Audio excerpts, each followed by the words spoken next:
क्या आप allergic rhinitis से परेशान हैं? लगातार सर्दी, जुकाम, नाक में जलन, आँख में जलन, आँखों से पानी आना या नाक से लगातार पतले पानी आना, इससे परेशान हैं तो ये वीडियो ज़रूर देखिए।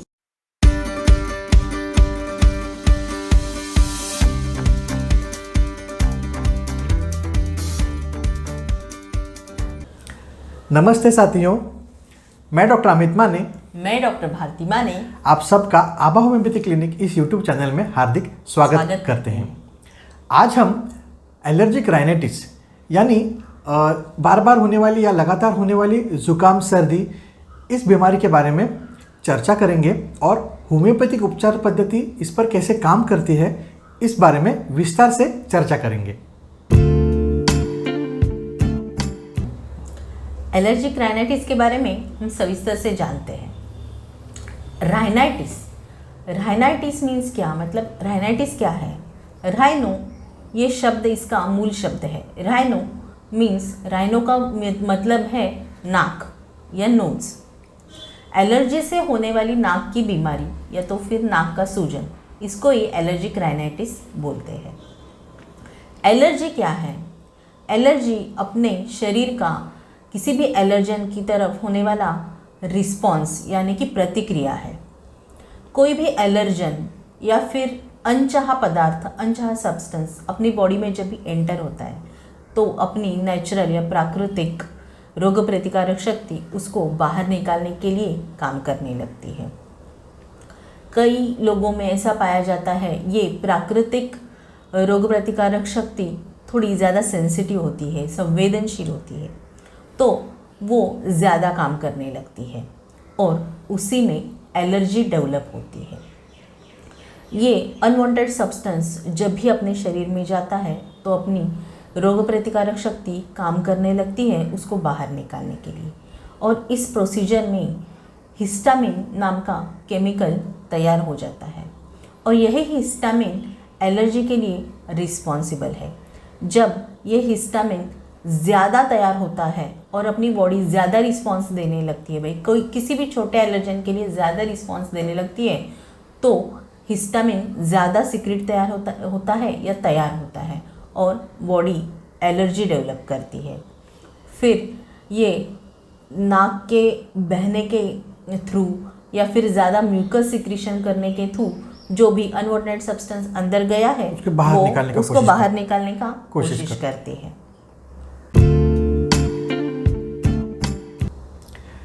एलर्जिक राइनाइटिस किन कारणों की वजह से डेवलप होती है या उनके ट्रिगरिंग फैक्टर्स क्या है, वो जानने की कोशिश करते हैं। हमारे घर में हाउसवाइफ होते हैं जो छोंक लगाते हैं या तो सब्जी को, खाने के पदार्थ को तड़का लगाते हैं, उससे एलर्जी डेवलप हो सकती है। हम सुबह जब जल्दी उठते हैं और उठते बराबर हम ठंडी ज़मीन पर पैर रखते हैं, उस कारण से एलर्जी डेवलप हो सकती है। हमारे घर में पुरानी खिड़कियां होती है या पुराने बिस्तर होते हैं जो हम कभी बहुत सालों से या दिनों से जिसको हम यूज़ में नहीं लाते और अचानक से उनको यूज़ करने पर एलर्जी डेवलप हो सकती है।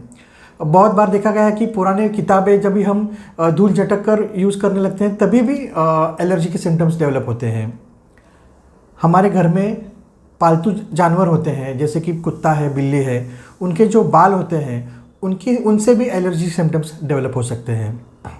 बहुत कॉमनली देखा गया है कि खाने के जो पदार्थ हैं उससे भी एलर्जी के सिम्टम्स डेवलप हो सकते हैं। खाने के पदार्थ में अगर रंग डला हो, हाँ, कलरफुल कोई चीज़ आप खा रहे हैं, राइट, उस वजह से भी एलर्जी का सिम्टम डेवलप हो सकता है। या तो ठंडे मौसम को एक्सपोजर होना, या तो बारिश में भीगना, या तो आइसक्रीम खाना, इस चीज़ों से भी एलर्जी ट्रिगर हो सकते हैं। अब हम देखते हैं एलर्जिक राइनाइटिस के लक्षण क्या होते हैं। एलर्जिक राइनाइटिस के लक्षण कभी सौम्य या तो फिर कभी तीव्र रूप में दिखाई देते हैं।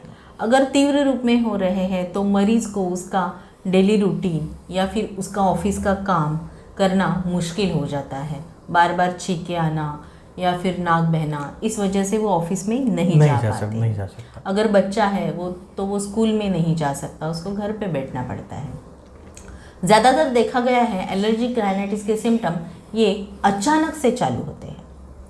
मतलब अचानक छींके आना, अचानक आंखें लाल होना और वो छींके लगातार रहना। कोई भी एलर्जन के संपर्क में आए तो अचानक से ये सारे सिम्टम डेवलप होते हैं। उसमें नाक बहना या फिर नाक ब्लॉक होना, मतलब नाक बंद होना, या फिर ऑल्टरनेट, एक नाक बहती है एक नाक बंद रहती है, ऐसा भी होता है।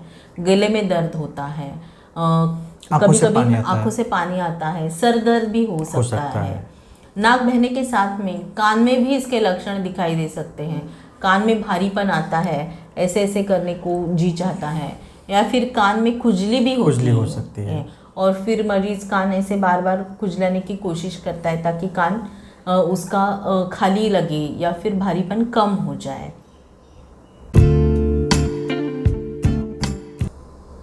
एलर्जिक राइनाइटिस का डायग्नोसिस कैसे किया जाता है? ज़्यादातर जो इनके लक्षण हैं उसी के आधार पर हम कह सकते हैं कि मरीज़ को एलर्जिक राइनाइटिस या तो सर्दी जुकाम है। इसके अलावा खून की जांच करने से भी हमको एलर्जेंस का पता चल सकता है, जैसे कि IgE, IgA, ये एंटीबॉडीज़ का जो टेस्ट करके हम इसका निदान कर सकते हैं। इसके अलावा अभी स्किन प्रिक टेस्ट, ये भी टेस्ट अवेलेबल है, जिसमें प्रिक के द्वारा शरीर में संभाव्य एलर्जेंस छोड़े जाते हैं, और अगर बॉडी उस एलर्जेंस को रिएक्टिव है, एलर्जिक है, तो उस जगह पे लाल होना या तो खुजली आना, रैशेज डेवलप होना, इस तरह से हम एलर्जी को आइडेंटिफाई या तो डायग्नोस कर सकते हैं। एलर्जिक राइनाइटिस के इलाज क्या है, इसके बारे में हम थोड़ी चर्चा करते हैं। कन्वेंशनल लाइन ऑफ ट्रीटमेंट में एलर्जिक राइनाइटिस के जो सिम्टम हैं उसके अनुसार anti allergic, anti histaminics, pain killers, और अगर साथ में इन्फेक्शन है तो एंटीबायोटिक्स, ऐसी दवाई दी जा सकती है। कभी कभी नेजल स्प्रे भी दिया जाता है। नेजल स्टीरॉयड के जो नेजल स्प्रे अवेलेबल है वो भी दिए जाते हैं, लेकिन इन दवाइयों से एलर्जिक राइनाइटिस हमेशा के लिए कम नहीं होता है। जब तक मरीज दवाई लेता है तब तक उसको अच्छा लगता है। फिर बाद में थोड़े दिन के बाद अगर किसी एलर्जन के संपर्क में आता है तो फिर से उसको सिम्टम दिखाई देते हैं। यानी कि पेशेंट को लगातार दवाई लेनी पड़ती है, और इस दवाई के लगातार लेने से उसके साइड इफेक्ट्स भी हो सकते हैं। होम्योपैथिक चिकित्सा के अनुसार एलर्जिक राइनाइटिस के पेशेंट की पूरी हिस्ट्री लेके उसको उसके लक्षणों के समरूप एक दवाई दी जा सकती है। यानी कि अगर 10 लोगों को एलर्जिक राइनाइटिस है तो 10 लोगों को एक ही दवाई ऐसे नहीं दिया जाता है। उनकी हिस्ट्री लेके उनके लक्षणों के अनुसार एक दवाई सिलेक्ट करके उनको दी जा सकती है, जो कि 10 ही के 10 ही लोगों के लिए अलग हो सकती है। हर एक को अलग हो सकती है, या फिर 2-3 लोगों को सेम भी हो सकती है, लेकिन उनके लक्षणों के समरूप जो है, मेंटल फिजिकल जो हिस्ट्री है उनके अनुसार ही उसको ट्रीटमेंट दी जाती है। एग्जैक्टली। होम्योपैथिक चिकित्सा पद्धति में नाइट्रामूर, sabadilla, allium cepa, euphrasia, sulphur, dulcamara, pothos, ये और ऐसी अनेक सारी उपयुक्त ऐसी औषधियाँ उपलब्ध हैं। आप आपके होम्योपैथिक तज्ञ के सलाह से ये दवाई ले सकते हैं और एलर्जिक राइनाइटिस से निजात पा सकते हैं। दोस्तों, आज हमने एलर्जिक राइनाइटिस इस विषय पर चर्चा की और होम्योपैथिक ट्रीटमेंट के बारे में जाना। अगर आप एलर्जिक राइनाइटिस इस बीमारी से परेशान हैं तो आपके नज़दीकी होम्योपैथिक डॉक्टर से आप होम्योपैथिक ट्रीटमेंट ले सकते हैं और इस बीमारी से हमेशा के लिए निजात पा सकते हैं।